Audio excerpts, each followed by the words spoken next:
Friends, you tune in to Full Toss on Radio Zindagi, WWRL 1600 AM in New York, WKXW 101.5 FM HD2 in New Jersey. This is your host, Amit, live from Houston, Texas, and live in the studios of Radio Zindagi in Edison, New Jersey.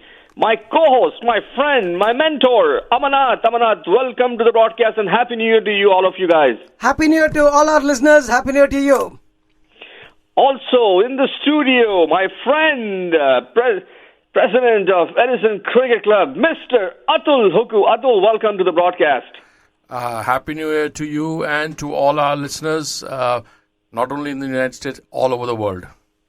And Happy New Year and a warm welcome to Jiten Shukla, who's behind the controls, and he's giving a thumbs up once again. So Jiten, welcome to the show. And ladies and gentlemen, we have a very, very big surprise for you today. One of the original founding members of Full Toss, when we started back in 2003, there were only two of us before Amanat joined us. And when we went on the airwaves, it was Amit and Vijay. So it's so good to have you in the studio. Vijay, welcome to the broadcast. Thank you, Amit, and a very warm Happy New Year wishes to all cricket lovers around the world. Thank you very much. Well, gentlemen, this is going to be a very, very jam-packed show. We have lots of experts in the studio. I'm going to get right into it. We'll quickly give a start to Australia and Pakistan. Gentlemen, this Boxing Day match, as we all started, went as per the script. The only thing that was different this time is the way Pakistan folded out. And I want to hear from three of you. If you can please let our listeners know each one of your take. Well, it is a repeat of the 1973 series. Pakistan, from a position of strength, panicked. They became Panikistan. From Pakistan, they became Panikistan. And that was the headline in the Melbourne paper, by the way, in 73. I'm just quoting. I'm quoting the Melbourne headline, not my views. But it was very interesting. Unfortunate that Pakistan repeated their failure of batting. They did very well in the first innings, could not keep control on SteveSmith and on Stark, and on the final day, under pressure, they buckled. I like these headlines with Melbourne's newspaper said, but I disagree with them. They didn't panic. Pakistan didn't panic. Pakistan just played a very bad innings in the second inning. If you look at the game, if you watch the game, that pitch had nothing in it. It was a batting paradise. Yeah, it was a batting paradise. The ball was not spinning. The fast bowlers were not getting any kind of assistance at all. It was not moving the ball. Just 188 runs odd was the score which Pakistan had to play out to, or just bat out. I think if I watched the game, they played bad shots. Again, they were playing as if they were in a hurry to score those 188 runs. I think this is what 2020 has done to test matches. There are good things. They've at least started making the games because people are batting faster. Their score average run in a day's play, the score is 300, 350 runs. Their run rates have gone up. But when there is a situation like this, every team, England did it against India, Pakistan has done it against Australia. They forgot how to graft an inning. Yeah, Pakistan collapsed faster than Donald Trump could say huge. I think, as Atul pointed out correctly, the fifth day batting in test matches is a forgotten art now. When you're batting to save test matches, the problem, as he said, is with T20, a lot of the batsmen want to play strokes. They want to dominate the bowlers. And I think what turned the game in that innings was Nathan Lyon's spell. Especially his getting rid of Yunus Khan and Misbah back to back in the same over. That really broke the back of Pakistan. No, Vijay, let me ask you one thing. Because the way he dismissed both Misbah and Yunus Khan, the batting that followed was a bit, I wouldn't say amateur, but very raw. Did that send some kind of a panic signal? Correct. And, if you see in the Pakistan team, there are a lot of stroke players, but Misbah and Yunus are the players who can play the real long innings. And with their departure so quickly, I think that really, set the alarm bells ringing in the Pakistan batting lineup. And as you rightly said, and then soon the wicket of Azhar Ali, who's been their best batsman, that really broke the back of Pakistan. Now, Again, Azhar Ali also Amit, featured on Atul's list last week, right? Atul, you mentioned that he also completed 1,000 runs this year. Yes, and he's completed 1,000 runs, and so has Root. So there have been 7 players in Test cricket who completed over 1,000 runs this year. Funnily, 4 of them are from England, and 1 from Australia, 1 from India, and 1 from Pakistan. Now, coming back to the point which Vijay was mentioning, those 2 wickets were very, very important. And if you watch the game before lunch, when Nathan Lyon was bowling, he was bowling his best. He was back to a test bowler. He was flighting the delivery, which has not been seen for a very, very long time. Yeah, Again, that's the true. batsman keeping in mind in the mode of going and stroking the runs, they just fell for it. Yes, and Avanath, go ahead, Avanath. See, with respect to playing out for time, as everyone said, it's a forgotten art. You have to play for 2 sessions. You don't play for 20 overs. You play 2 sessions. That is 4 hours of batting is what is expected of a test batsman. Rahul Dravid used to say that he always kept in mind that he has to play out 2 sessions to consider it as a good day for him. Not how many runs he scored, how long he occupied the crease. Well, friends, you're listening to Full Toss on Radio Zindagi, 1600 AM in New York and 101.5 FM HD2 in New Jersey. 848-444-1600. 848-444-1600 is a phone number in the studio. Gentlemen, this week Amanath has done something new, and he's introducing a new matrix. And this is in direct, I guess it has to do a lot with what Atul broke the story last week. He's talked about the company that has 1,000 runs scored this year. Amanath, go ahead and explain to our listeners about your new matrix, and if you can please share this with us. And be sure to post this on our blog and our full Facebook page as well. I definitely will. This is came as a result of Atul talking about the players who are likely to score 1,000 runs for 2016. And I saw the list. There were 7 players who made it. Now, the natural question is, who is the better among the 7 or the best among the 7? Is there any way to determine that? There is a certain flaw in almost all statistics given. Somebody will say, look at the average. Average gives you just one idea how good a batsman plays. If you look at Kohli, had the best average. He had a batting average of 75.93, almost 76 runs. But then SteveSmith was not very far off behind with 71.93. So how do you say who's better?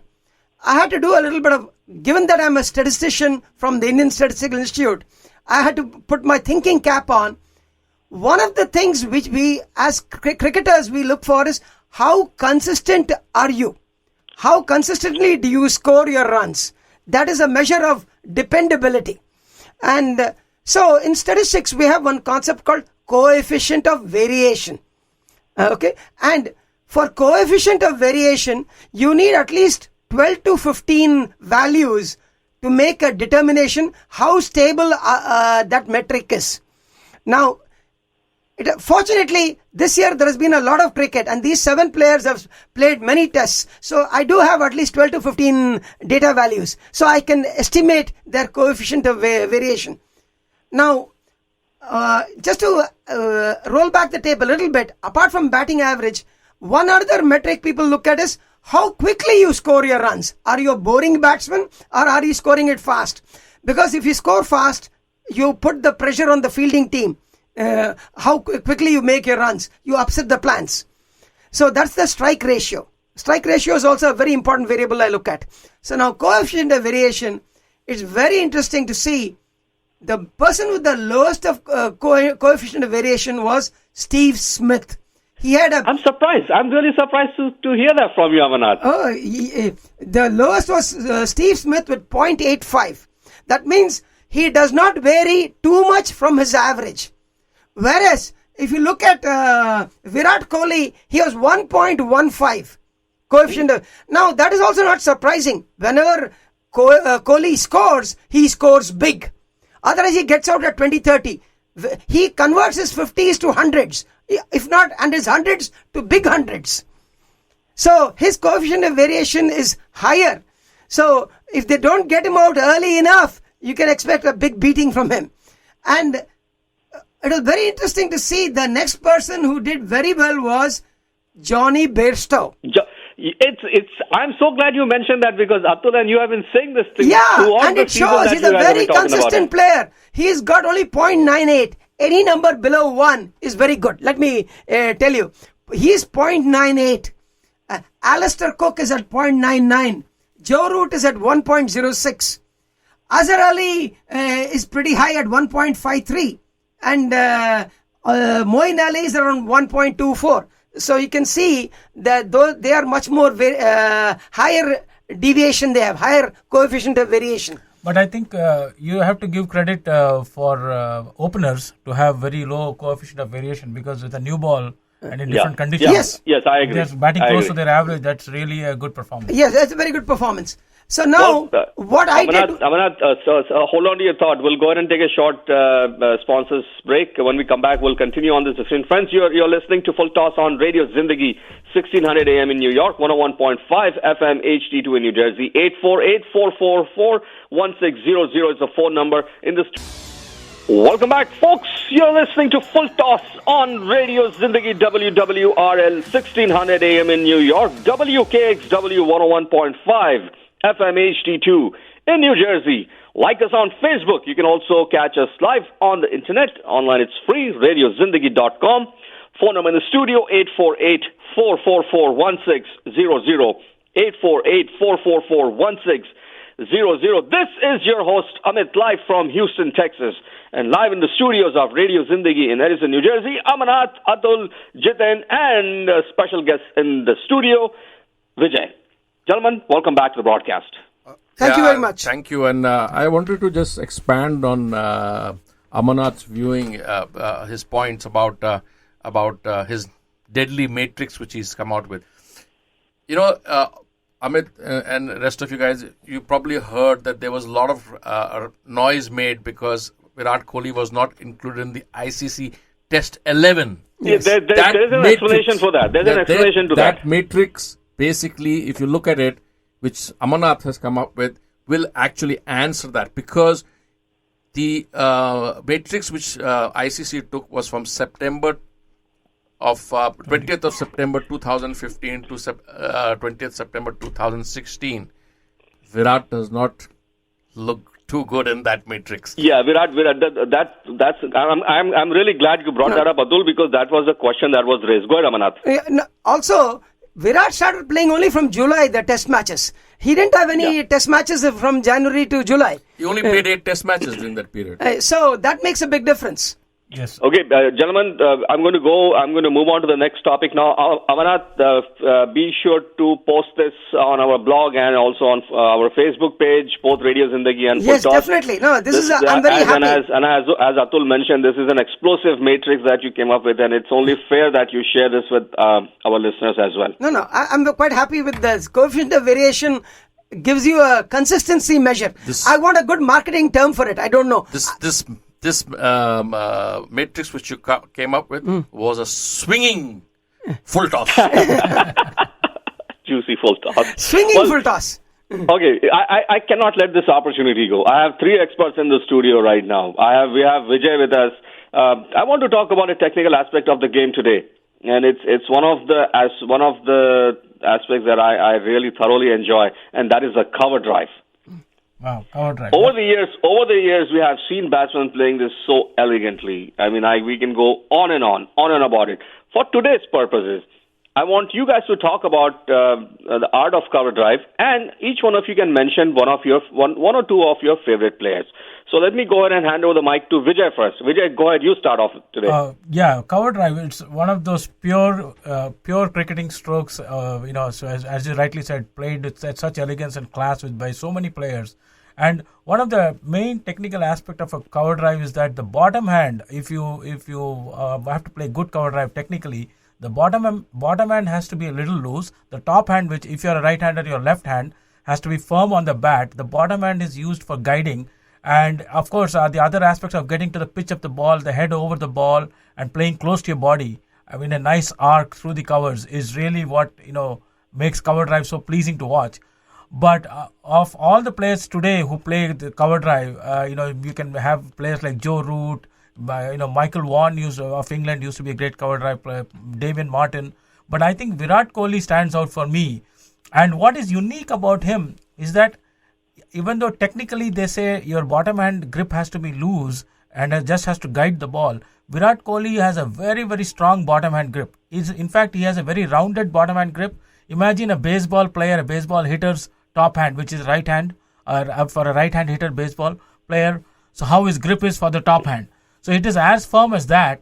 But what is amazing about him is that he whips the ball with a wrist, like playing a top hand for top spin forehand tennis shot on the ball. And what is amazing is that it is bat speed which makes it so quick, and he's able to keep the ball on the ground. He plays very close to his body, gets to the pitch of the ball, but it's his whip with the bottom hand that makes his cover drive so special and so difficult to defend, because the same delivery, if he can maneuver it through the offside as well as through the leg side. If the field is very strong on the offside, he can whip it to the leg, but at the same time play the cover drive through any one of those gaps. So that is what makes him very, very special. Imagine, as I said, a tennis top spin shot.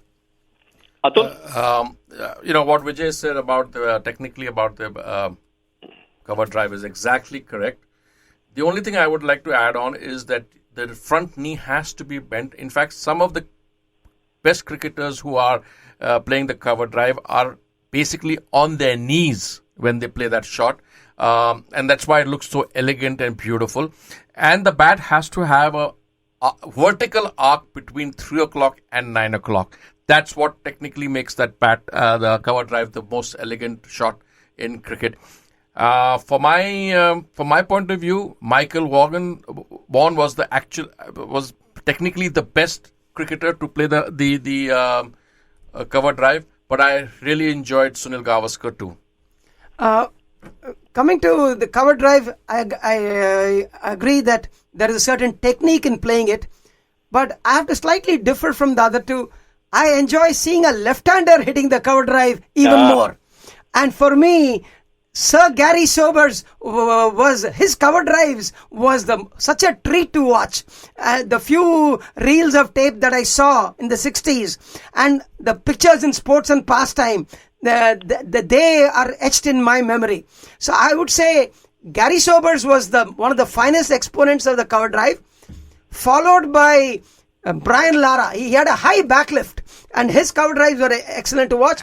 And not to forget, Yuvraj Singh. Yuvraj Singh had a beautiful cover drive with that high backlift. And Amarnath, I think it would interest you very much that you mentioned Brian Lara, and you being a statistician, there was an analysis done of all the cover drive players through the history of cricket, and they found that Brian Lara's efficiency was the highest. His cover drive fetched 1.8 runs per cover drive.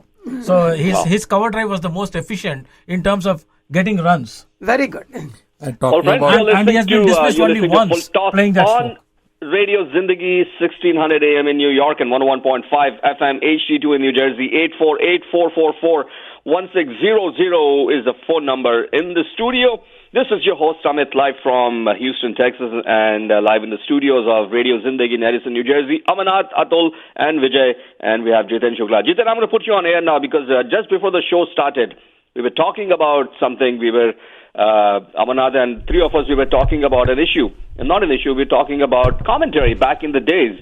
And there were some wonderful stories that you each shared. I think it's only appropriate on to this New Year's Day that we talk about all these things. Amarnath, we were talking about one particular match that took place in back in the days was Madras.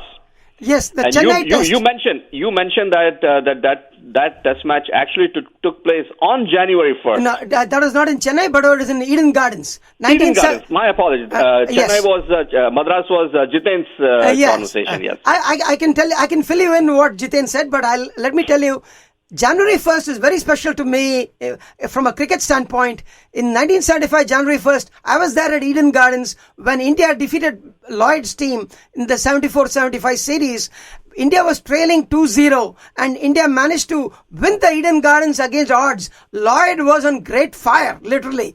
But then Chandrasekhar produced a magical spell and he dismissed Lloyd with a clean bowled and quickly wrapped up Kalicharan and others and took India to victory against very surprising odds, and India came back to the series 2-1. And we went to Chennai and we won the Chennai Test to draw even. And that's what Jiten was sharing. When India won at morning around 11:30, he got a call from his principal to close down the school and give a holiday. It was such a great day for India. Yeah, I guess they put the commentary in his school, right? Yeah, they put it on the intercom for the last wicket. That used to be quite common. India's wins in those days were few and far between. So beating Lloyd's team was considered something great. And that was the series where the great Isaac Vivian Alexander Richards made his debut. Yeah, and then we went on to play the game in Bombay, where Brijesh Patel came up with a fantastic knock, and we had the first Indian woman running across the ground onto the pitch to give him a kiss. But unfortunately, we lost that game and we lost the series. Okay, gentlemen, whatever the time we have left now, I quickly want to talk about the ODI series, upcoming series against England. Real quickly, three of you, give me your take about the team combination and give me your predictions on the ODI series against England. I think it'll be a very interesting series. Dhoni will be back as the captain. I'm looking for young all-rounders like Hardik Pandya, Manish Pandey, many of the youngsters who didn't get a chance in the Test series to show their mettle in the ODI. And that's what is going to be the main difference. Yeah, it will be a very interesting series. England does have some quality, explosive batting. It just needs to be seen. But I do think India will win the series because it's a home ground and Dhoni back in the fold. And I will watch out for players like Bumrah and Hardik Pandya. My two colleagues are saying that India will win. I'm hoping India wins because England has got a fantastic ODI and 2020 team. So let's hope that 2017 is great for India and the Indian team. Here's my take on India and England series. One of the players that I am actually looking into now is, and I think it's going to be very difficult for him to make his way back into the Indian team, is Suresh Raina. Looking at all the combinations these days, it just seems to me that his position in the team is just getting tougher and tougher. Test matches, he's pretty much sealed it, even for the ODIs now. Now, he missed the ODIs against the New Zealand when the Kiwis came here because of the injury.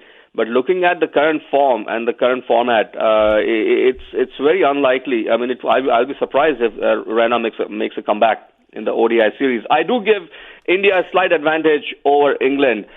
Because of the all-round capability that Dhoni has to offer. And Dhoni has, as we all seen over the last year or so, he has gone after, he's preferred more all-rounders, and he has produced it. So that is my take on India and England. Well, friends, looks like, Jiten, how much time do we have left? Do we still have a few minutes left? Or, it looks like, I was right about that. Well, friends, that's all the time we had left for today. You were listening to Full Toss on Radio Zindagi. WWRL 1600 AM in New York, WKXW 101.5 FM HD2 in New Jersey. This is your host, Amit, live from Houston, Texas.